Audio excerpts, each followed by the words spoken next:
అమెరికాలో ఒకసారి చిరుత పులికి కుక్కలకు పరుగు పందెం పెట్టారు. చిరుత అస్సలు స్పందించనే లేదంట. కుక్కలు చిరుతను చూసి విపరీతంగా మొరిగాయి.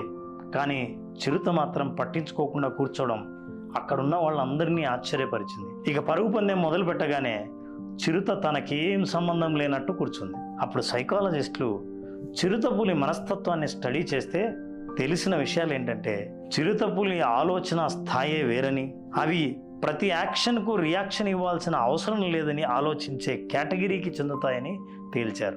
25 కిలోమీటర్ల స్పీడ్గా పరిగెడుతున్న కుక్కలను చూసినప్పుడు తన లెవెల్కి వాటితో పోటీ పడడం విరమించుకుంది చిరుత. మీకంటూ ఒక స్థాయి ఉంది అనుకుంటే, ఆ స్థాయిని నిలబెట్టుకోవాలనుకుంటే అనవసరమైన మాటల్ని వినకపోవటము, విన్నా వాటికి జవాబు చెప్పాలని అనుకోకపోవటమే చాలా ఉత్తమం. పోటీ పడాలనుకుంటే మీ స్థాయి ఎదిగేలా ఉండాలి కానీ దిగిపోయేలా ఉండకూడదు. ఈరోజే ఆలోచించండి.